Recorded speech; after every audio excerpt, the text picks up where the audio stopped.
So, do you need help training your dogs with your farm animals? And it may not be farm animals, it may be another animal that you have that your dogs are very excited when they're around, and you need them to be a little bit more obedient and a little more calm with your farm animals. So, here's a few tips that I have for farm animal training. Number one, the goal is to get them bored with the farm animals. You want them to get desensitized to them without practicing bad behaviors. So what you're gonna do is you're gonna do a lot of impulse control training. You're gonna do a lot of wait, a lot of stay, so go to your mat, leave it, definitely leave it.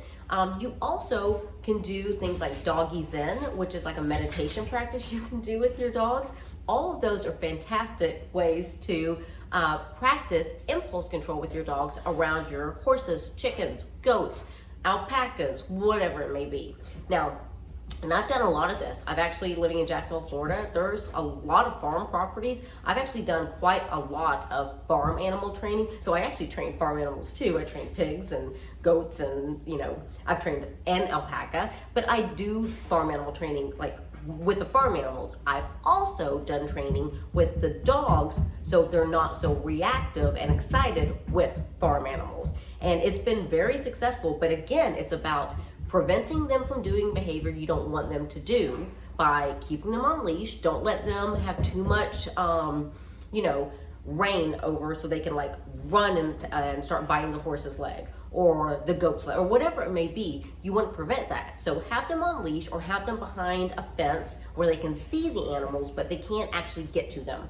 And then start working on impulse control and desensitization. So that is really the number one thing you want to do. And once they start getting really bored and they're listening to you really well, then you can start trusting them a little more in letting them loose with the farm animals and practice that way. The other thing you want to have is a very solid recall, because if they start going towards, so once you give them that free rein, and if they start going towards your horse with too much excitement, you need a solid recall to get them back to you. I would recommend not your common recall. I would recommend an emergency recall. So a client of mine is doing this, Annabelle.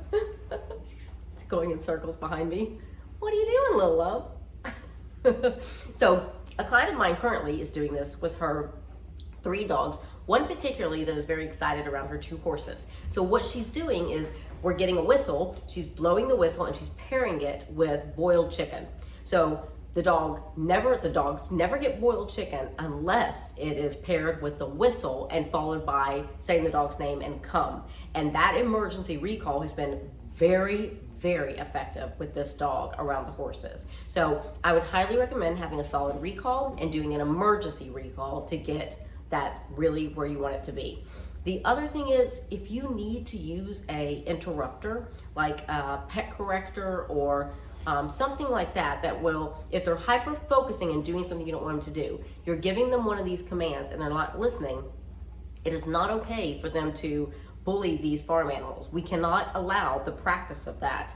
And we can't put these farm animals in that situation. So sometimes, do the training, set them up for success, but if they are not listening and hyper-focusing and doing something inappropriate to one of your farm animals, you need an interrupter to kind of snap them out of that. So I like pet corrector because it's just a sound. It's not something attached to their person. It doesn't cause them pain or harm or hurt their ears. It's just an odd kind of, a slightly abrasive sound that will usually get your dog's attention and will, hopefully teach them that doing that equals that sound, therefore they should not do that behavior anymore.